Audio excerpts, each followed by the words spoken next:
aujourd'hui que ce match a un enjeu énorme. Alors, chers confrères, présentez-vous. Je suis Geneviève Lumbonadio d'actualité.cd. Je travaille à Kinshasa, bien sûr. Je suis ici pour la couverture de la CAN dans son intégralité, mais sur un accent un peu plus particulier avec l'équipe de Léopard. Merci. Alors, comment vous avez trouvé la conférence de presse des deux entraîneurs sénégalais et de Sébastien Desabre pour les Léopards? Ouais, déjà avec le coach Pepcho, j'étais le premier à me lancer dans l'eau. Je pourrais dire que le coach Pepcho a voulu se montrer un peu pas nostalgique. Donc il veut en tout cas que nous vivions l'instant présent parce que c'est deux réalités différentes, c'est deux compétitions différentes, ce sont deux ambitions qui divergent actuellement. Et donc, même en termes de niveau de jeu, en termes aussi d'effectifs, ce ne sont pas les mêmes effectifs. Certes, la colonne vertébrale y est, mais il y a de nouveaux qui sont venus. Et on veut bien que ce match nous offre en tout cas d'autres palettes en termes de niveau surtout parce que le match antérieur, si je dois bien comprendre le coach Popcho a bien voulu nous rappeler que voilà, l'équipe a certes eu de la maîtrise, l'équipe a été mature, mais il veut bien en tout cas rester sur ce sentier battu et pourquoi pas faire mieux. Donc je crois que demain aussi la RDC, si je dois maintenant rebondir sur le code de Sabre, veut vraiment que son bloc équipe soit très bien organisé parce que vous savez lors du match de septembre, le bloc n'était pas aussi coordonné, il n'y avait pas de synchronisation et tout. Et ce qui avait fait, sur certaines phases de jeu, la RDC n'arrivait pas à presser haut, à marquer individuellement, à marquer par zone.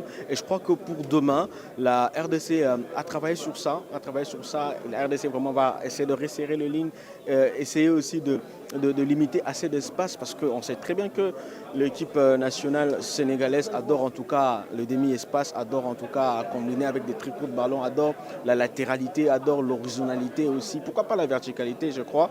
Et actuellement la RDC a travaillé dessus, donc ce sera un match qui pour moi va proposer un tout autre visage d'après ce que le coach ont dit parce que les ambitions sont nettement élevées pour la RDC et hautement élevées aussi pour le Sénégal. Donc la RDC veut se racheter et aussi aller chercher le Graal, pourquoi pas le demi-finale, mais le Sénégal veut retrouver sa place dans le chiquier continental. Donc ce sera un match de très haut niveau, les deux entraîneurs sont très ambitieux et donc quoi de plus normal n'est souhaité que bon match à tous les 22 acteurs. Merci. Est-ce qu'on peut parler de revanche d'après ce qui s'est passé à Kinshasa? Est-ce qu'on peut parler de diversion?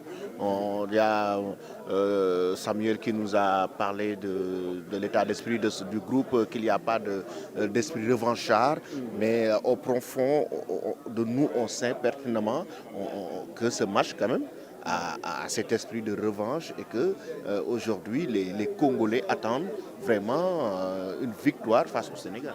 Ouais, ce match pour les supporters a un esprit de revanche, c'est normal parce que ce sont des supporters blessés, en tout cas qui ont été heurtés dans leur amour propre, dans leur orgueil. C'est normal pour tout 12e homme, mais je crois que sur le terrain, chaque équipe veut en tout cas prouver ce de quoi elle est capable. Donc la revanche, oui, mais pas pour le 22 acteurs sur le terrain, mais pour les supporters, si. Et je crois qu'ils vont en tout cas prendre du plaisir parce que vous savez, c'est un match qui va drainer du monde, surtout en termes de spectateurs, surtout en termes de nous, producteurs aussi du spectacle, parce qu'on est là pour couvrir.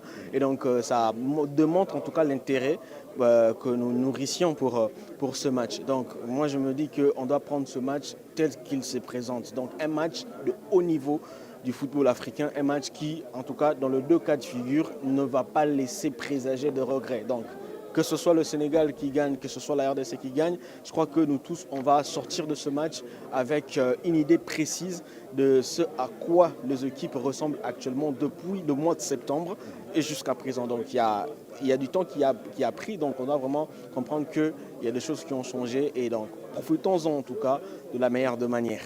Merci beaucoup en tout cas. Je vous en prie, merci beaucoup. Donc Salif, vous avez entendu notre cher confrère congolais qui a fait une pertinente analyse sur ce choc Sénégal-RDC et par rapport aussi à l'attente du peuple congolais par rapport à cette rencontre. Oui, je pense qu'il a raison sur toute la ligne. Hein. Je pense quand même qu'il faut s'attendre à un match d'une autre intensité demain face à demain Sénégal, RD Congo. Donc forcément, vu ce qui s'est passé en septembre dernier du côté de Kinshasa, donc aujourd'hui il faudra s'attendre à vraiment à avoir un match de très haut niveau demain. Et puis déjà les entraîneurs Sébastien Desabre et le commandant Pape Thiaw, ils ont été importants dans leur déclaration. Ils sont sortis des mots vraiment très importants. C'est-à-dire même s'ils ne veulent pas parler de revanche, parce que en fait, ce sont des diplomates. Parfois à un moment donné il faut tenir des discours vraiment. Il y a diversion. Voilà, la diversion, afin quand même qu'il n'y ait pas quand même. Déjà, s'il y aura forcément déjà la tension, elle est là. Là, vous avez constaté, c'est que la FIFA compte faire, la CAF compte faire au niveau de la tribune presse, séparer les médias des deux pays. Au moins, cela prouve quand même l'importance de ce match. En fait, le niveau de ce match, l'intensité de cette rencontre Sénégal et Congo. Moi, je pense quand même on va assister à un match vraiment très important, avec beaucoup de plaisir. Hein. On va se faire plaisir. Il y aura des spectacles, il y aura de l'enjeu, il y aura du monde surtout. Déjà, il y a plus de 100 journalistes sénégalais présents. Il y a plus au moins une cinquantaine de journalistes congolais présents, ce qui n'a pas été le cas lors de la première journée contre le Botswana. Donc c'est pour également l'importance de l'ampleur de cette rencontre Sénégal et Congo est très attendue du côté de Tanger aujourd'hui, demain. Maintenant, moi je pense que quand même c'est important quand même que Pape Thiaw mettre en avant l'aspect offensif et dire quand même le mot d'ordre sera la gagne et non le nul. Mais par rapport à Sébastien Desabre qui a devant des mots très importants, on va les regarder dans les yeux dans les yeux, c'est important. Ce qui prouve quand même Sébastien Desabre n'a pas froid aux yeux et puis n'a pas peur du Sénégal. L'objectif est de prendre sa revanche sur le Sénégal, c'est clair. Effectivement, l'objectif est de prendre sa revanche sur le Sénégal, lorsqu'on sait que cette équipe de la RD Congo quand même est une équipe redoutable, comme on l'a dit. C'est une équipe qui a survolé les éliminatoires, les barrages de la Coupe du Monde 2026. Donc le rendez-vous est donné.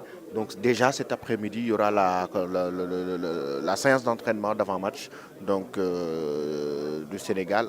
Et on aura quelques joueurs qui vont d'ailleurs réagir par rapport à ce match. Oui, je pense que déjà à 16h GMT, 16h du côté de Tanger, 15h GMT, il y aura la séance d'après-match, la dernière séance d'après-match, d'avant-match, même si ce sera juste les 15 premiers minutes, hein, c'est la tradition, c'est devenu une tradition qui sera accordée à la presse, mais maintenant l'autre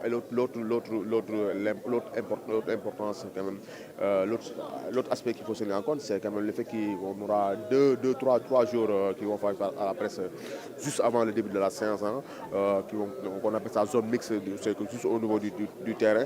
Il y aura 3 jours sénégalais qui vont s'exprimer face aux journalistes sénégalais. Je pense que c'est important également parce que quand même c'est du nouveau, parce qu'on n'a pas vu ça lors des dernières éditions, et c'est important quand même de l'innovation que la CAF a apportée surtout à ce niveau, permet également aux médias d'avoir beaucoup plus de matière, d'avoir beaucoup plus de jeux, parce qu'on sait qu'il y a beaucoup de huis clos, il faut le relever.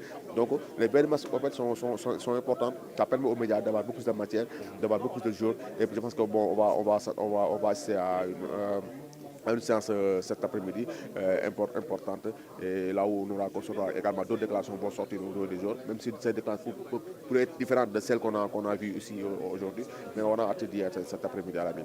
Effectivement. Merci beaucoup Mamadou Salif Gueye. Donc c'était la conférence de presse de Pape Thiaw et de Sébastien Desabre pour préparer le match qui va opposer le Sénégal face à la RD Congo. Un match choc, comme je l'ai dit en introduction, c'est l'attraction de ce week-end, la deuxième journée de cette Coupe d'Afrique des Nations.